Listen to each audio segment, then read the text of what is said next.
নমস্কাৰ আপোনালোকে চাই আছে ক্ৰিকেট গুৰু আছাম ইউটিউব চেনেল মহিলা ক্ৰিকেট বিশ্বকাপৰ আৰম্ভণি হৈ যায় আমাৰ গুৱাহাটীতে হ'ল বৰষাপাৰা ষ্টেডিয়ামত আৰু প্ৰথমখন খেল ভাৰতীয় মহিলা ক্ৰিকেট টিমে জয়লাভৰ জৰিয়তে মহিলা বিশ্বকাপৰ আৰম্ভণি হৈছে ভাৰতে অভিযানটো সুন্দৰকৈ আৰম্ভণি কৰিছে শ্ৰীলংকা মহিলা টিমক হৰুৱাই আৰু শ্ৰীলংকা আৰু ভাৰত যদি আমি ক'বলৈ যাওঁ মহিলা ক্ৰিকেটৰ ক্ষেত্ৰত সমপৰ্যায়ৰ টিম হয় আৰু ভাল আৰম্ভণি বুলি ক'ব বিচাৰিম শ্ৰীলংকাৰ ফালৰ পৰা কিন্তু যথেষ্ট ভাল ফাইট দিয়া হৈছিল খেলখনত অতি সহজতে কিন্তু ভাৰতে জিকা নাই যথেষ্ট ফাইট কৰিবলগীয়া হৈছে খেলখন জিকাৰ ক্ষেত্ৰত গতিকে প্ৰথম বেটিং কৰি ভাৰতে 269 ৰান কৰিছিলে কিন্তু এটা সময়ত ভাৰতৰ 124 ৰানতে 6টা উইকেট গুচি গৈছিলে এনেকুৱা লাগিছিলে যে 200ও নহব নেকি যদিও 200ও নহলহেঁতেন তেতিয়া কিন্তু হৰাটো একদম নিশ্চিত আছিল কিন্তু তেনেকুৱা এটা সময়ত এনেকুৱা এটা ধুনীয়া পাৰ্টনাৰশ্বিপ হ'ল 100+ ৰানৰ পাৰ্টনাৰশ্বিপ হ'ল অমনজোত কৌৰ আৰু লগতে দীপ্তি শৰ্মাৰ মাজত আৰু সেই 100+ পাৰ্টনাৰশ্বিপটোৱে ভাৰতক কিন্তু বচাই দিলে গোটেই খেলখনৰ টাৰ্নিং পইণ্টটো সেইটো আছিল নতুবা 200ও টাৰ্গেট নহ'লহেঁতেন এখন খেলৰ ক্ষেত্ৰত গতিকে প্ৰথম বেটিং কৰি ভাৰতে 269 ৰান কৰিছিলে 47 অভাৰ যেহেতু বৰষুণৰ কাৰণে 47 অভাৰ কৰি দিছিলে খেল বাকি প্ৰতিকা ৰাৱল 37 কৰিছিলে দেন স্মৃতি মন্ধানা ফেইল হ'ল 8 ৰান বাকি হৰলিন দেওল 48 ভালেই এটা মোটামুটি ঠিক ইনিংছ খেলিলে হৰমনপ্ৰীত কৌৰে অধিনায়ক তেখেত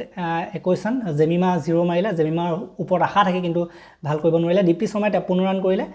ইম্পৰ্টেণ্ট এটা নক খেলিলে দীপ্তি শৰ্মা আৰু ঋষা ঘোষে 2 ঋষা ঘোষে একো কৰা নাই মই এটা কথা কওঁ যে ঋষা ঘোষৰ ঠাইত উমা চেত্ৰীকে খেলাব লাগে ঋষা ঘোষে একো বিশেষ কৰিব নোৱাৰে মই যেতিয়াই খেল চাওঁ তেতিয়াই ফ্লপ হয় বাকি আপোনালোকে যদি চাই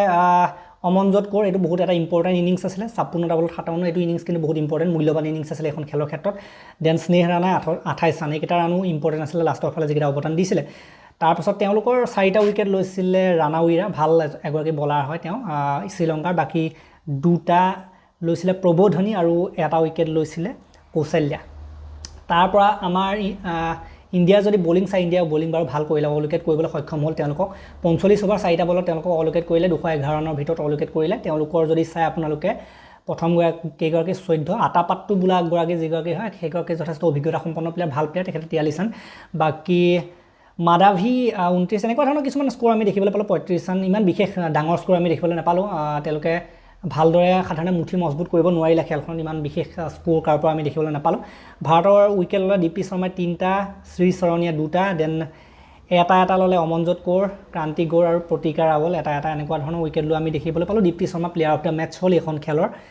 ক্ষেত্ৰত গতিকে সেইটো ভাল কথা আৰু ভাৰতৰতো নেক্সটখন খেল 5 তাৰিখে অক্টোবৰৰ সেইখন পাকিস্তানৰ লগত আছে নেক্সট খেলখন এখন ইম্পৰ্টেণ্ট খেল হ'ব গতিকে প্ৰথম আৰম্ভণি হৈছে আৰু এইটো সাধাৰণতে আপোনালোকে জানে যে আজিকালি ক্ৰিকেট বিশ্বকাপত 50 অভাৰৰ ক্ৰিকেট বিশ্বকাপত সকলো টিমৰ এগেইনষ্টত খেলে তেনেকুৱা ধৰণৰ দেখা যায় ক্ৰিকেট পুৰুষৰ ক্ৰিকেট বিশ্বকাপত সাধাৰণতে 10টা টিম আছিলে ইয়াত আমি দেখিবলৈ পাইছোঁ যে 8টা টিমে প্ৰতিটোৰ লগত খেলিব আৰু তেনেকৈ সাধাৰণতে টুৰ্ণামেণ্ট আগবাঢ়ি যাব ফাইনেল হ'বগৈ টপ 4ৰ মাজত গতিকে তেনেকুৱা হ'ব গতিকে আগবাঢ়ি গৈ থাকিব টুৰ্ণামেণ্ট প্ৰথম আৰম্ভণিটো ভালেই হৈছে পইণ্ট পাইছে ইণ্ডিয়াই গতিকে ইয়াতকৈ ডাঙৰ আৰু প্ৰত্যাহ্বান আহি আছে যিহেতুকে অষ্ট্ৰেলিয়াৰ প্ৰত্যাহ্বানটো আটাইতকৈ ডাঙৰ প্ৰত্যাহ্বান আপোনালোকে জানে যে অষ্ট্ৰেলিয়া প্ৰায়ভাগ 10টাৰ ভিতৰত যদি আমি চাবলৈ যাওঁ 8টাই ৱৰ্ল্ড কাপ অষ্ট্ৰেলিয়া মহিলা ক্ৰিকেট টিমে জিকে গতিকে এইবাৰ আটাইতকৈ ডাঙৰ চান্স আমাৰ ভাৰতৰ কাৰণে আটাইতকৈ ডাঙৰ চান্স এইটোৱে যে ভাৰতৰ ঘৰত খেল হৈছে অষ্ট্ৰেলিয়াও যদি সন্মুখত থাকে ফাইনেল বা ছেমি ফাইনেলত ভাৰতৰ ঘৰত যিহেতু খেল হৈছে স্পিন ফ্ৰেণ্ডলি উইকেট হ'ব সেইটো অলপমান সাধাৰণতে ভাৰতৰ পক্ষত যাব বাকী ইয়াতকৈ আৰু ভাল চান্স নাপায় বাকীবিলাক য'ত পেচ ফ্ৰেণ্ডলি উইকেট হয় তাতো অষ্ট্ৰেলিয়া জিকি আহিছে ইণ্ডিয়াৰ কাৰণে তেনেকৈ চান্স নাথাকে কিন্তু এইবাৰ যিহেতুকে স্পিন ফ্ৰেণ্ডলি বহুত হৈ যাব ঘৰুৱা পৰিৱেশ মই এইটো আগৰ ভিডিঅ'বিলাকতো কৈছোঁ সেইটো কাৰণে কিবা এটা নহয় কিবা এটা চান্স থাকিব গতিকে চাই থাকিব এইবাৰ ক্ৰিকেট বিশ্বকাপত একেবাৰে বহুত বেছি যদি চান্স আছে এইটোতে আছে আগতে ভাৰত জানে আপোনালোকে কোনোবা সময়ত ফাইনেলতো হাৰিছে দুবাৰমান গতিকে এইবাৰ কিবা এটা আশা আছে গতিকে ছাপৰ্টটোতো থাকিবই প্ৰথম আৰম্ভণি হৈ গ'ল যেতিয়া আৰু আমি বাকীবিলাকতো ফ'কাছ কৰিম বাকীবিলাক খেলৰ ওপৰতো ফ'কাছ কৰিম আৰু আমাৰ যিটো আপোনালোকে কৈ আছিল যে ৱেষ্ট ইণ্ডিজৰ লগত যিটো খেল হ'ব বেছি সময় নাই হ'বই পুৰুষৰ টিমৰ তাৰ ওপৰত ভিডিঅ' দিব লাগে বুলি কৈছিলে দিম তাৰ ওপৰত ভিডিঅ' আহিব গতিকে এই ভিডিঅ'টো ইমানতে সমাপ্ত কৰিলে ভাল লাগিলে যদি লাইক কৰিব শ্বেয়াৰ কৰিব চেনেলটোলৈ নতুনকৈ আহিছে যদি ছাবস্ক্ৰাইব কৰি ঘণ্টাটো দবাই থৈ যাবলৈ নাপাৰিব তেতিয়ালৈকে আৰু এটা নতুন ভিডিঅ' লৈ অনাৰ প্ৰতিশ্ৰুতিৰে মই বিদায় মাগিছোঁ ধন্যবাদ